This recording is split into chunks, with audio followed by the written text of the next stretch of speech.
की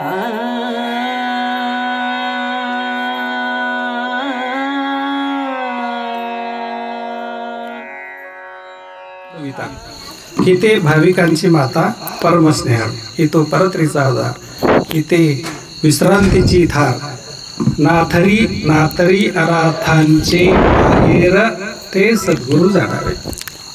म्हणजे नाथांचं माहेर, ज्याला कोणच नाथ नाही, कोणच वाली नाही, किंवा सगळीकडे भटकून जो थकून गेलेला आहे तो सद्गुरू चरणी गेल्यानंतर सद्गुरू फक्त त्याला जवळ घेतात. कदाचित परमेश्वर पण त्याची परीक्षा घेईल, परमेश्वर पण एखाद्या वेळेस त्याला दूर ढकलेल, परंतु सद्गुरू माऊली म्हणजे म्हणून सद्गुरूंना माऊली असं म्हणलेलं आहे. ज्ञानेश्वर महाराजांना पण आपण माऊली असं म्हणलेलं आहे.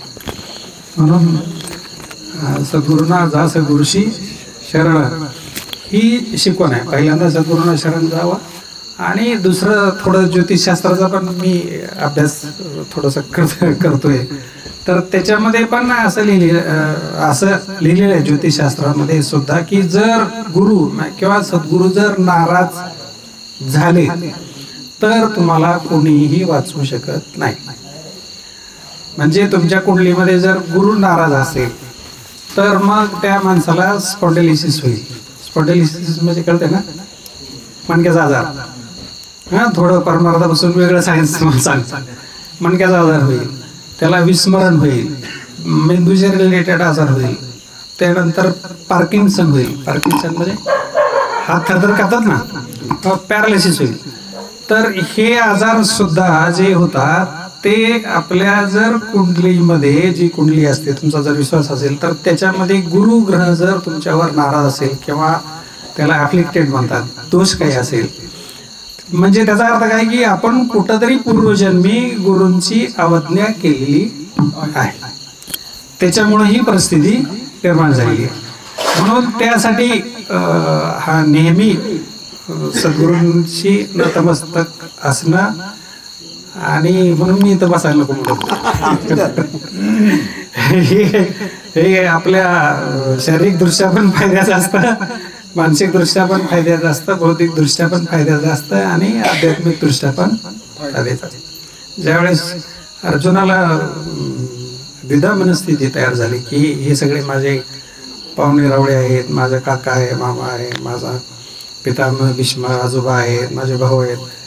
सुरुवातीला युद्ध सुरू व्हायच्या अगोदर अर्जुनाने सांगितलं श्रीकृष्णाला की माझा रथ दोन्ही सैन्याच्या मध्ये घेऊन चल.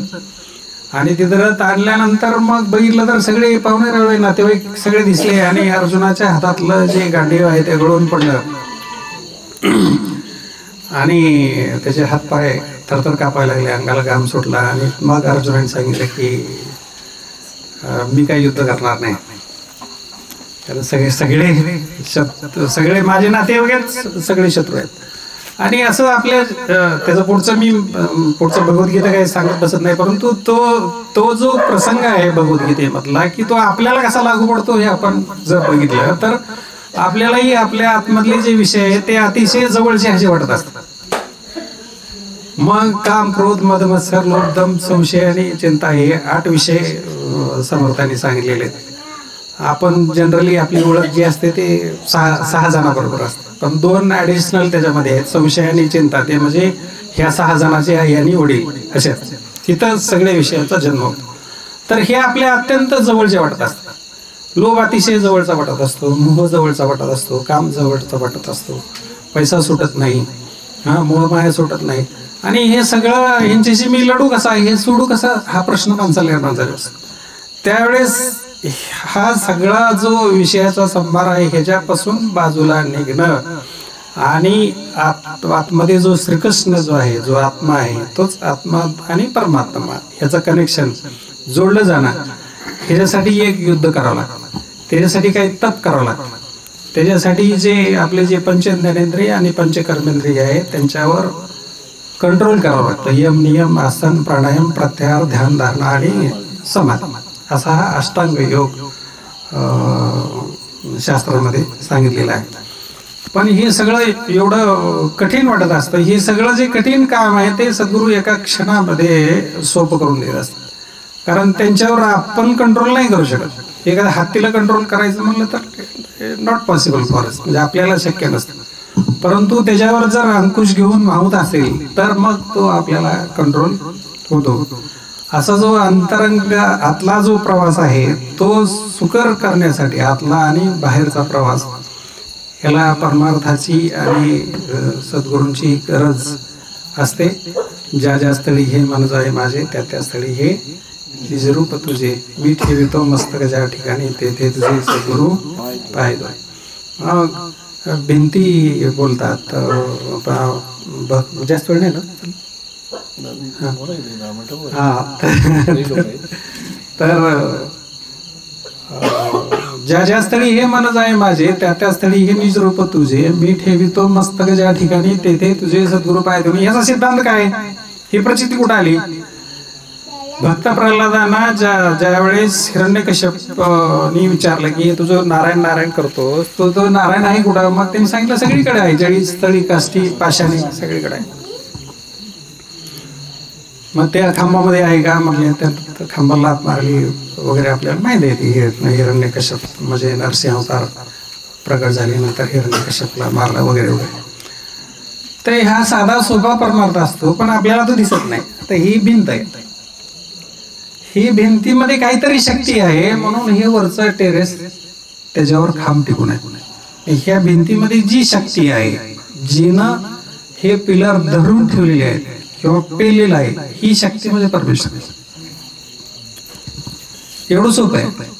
पण ते दिसतंय का आपल्याला? नाही दिसत. ही खुर्ची आहे, ही खुर्चीवर माझा 81 किलो वजन आहे. ही खुर्चीमध्ये जर ताकद नसेल तर ती पेलू शकते का आपल्याला? नाही पेलू शकत. मग ह्या खुर्चीतली जी शक्ती आहे ती सुद्धा परमेश्वर आहे. म्हणून असा तो जळी स्थळी काष्टी पाषाणी असणारा तो परमेश्वर. म्हणून ज्ञानेश्वर महाराजांनी सांगितलं की जो ज्ञानी आहे तो चालत असताना सुद्धा हळुवारपणे चालतो. त्याला ही जाणीव असते की रस्त्यावरून जाणारी मुंगी सुद्धा माझ्या पायाखाली मरू नये, याला ध्यानी.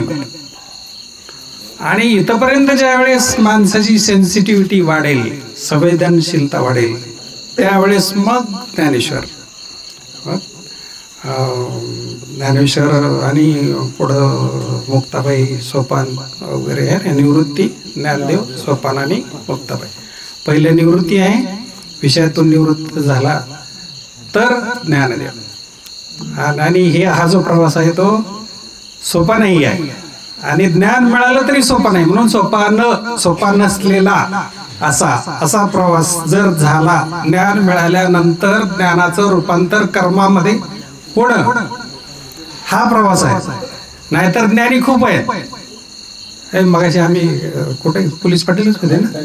हा, इकडे बसले. पोलीस पाटीलच होता ना तुम्ही? हा. तर ते आम्ही दिंडीला चर्चा आम्ही करत होतो की ज्ञान आहे भरपूर पण त्याचं रूपांतर कर्मामध्ये होत नाही. आपण काय खातो, काय पितो, कुठं काय करतो ही जी जाणीव नाही म्हणजे अजून पुढचा प्रवास सुरू झालेला नाही. मग सोपा नसलेला मार्ग ज्या वेळेस आपण आचरणात आणतो त्यावेळेस मुक्ती आहे, तोपर्यंत मुक्ती नाही आहे.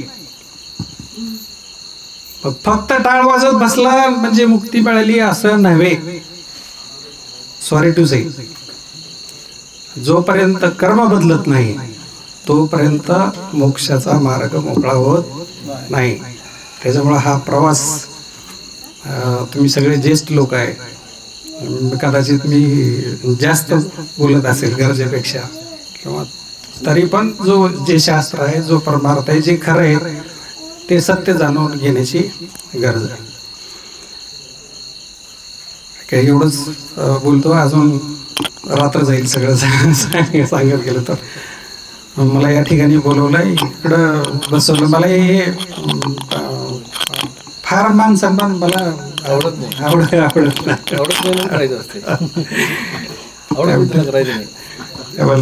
धन्यवाद. हॅलो, DSP साहेबाला अनंत अनंत धन्यवाद. वाटत जाताना आम्हाला मुतनाळला काही लोक हे रस्त्यात टाकत होते, तेव्हा बोलत होते. त्यासाठी बघितलं मी जाता येता अण्णाचा दोस्त, पण परिचय नव्हता आमचा. पण आज म्हटलं त्यांचं शिवरात्री निमित्त फार चांगलं बोललं त्यांनी दासबोधावर. त्यांचं ह्या कार्यक्रमामध्ये सद्गुरू पूज्य श्री तन्मयानंद महास्वामीजी गुरुदेव आश्रम सुलतानपुरी यांचे हस्ते सत्कार होईल.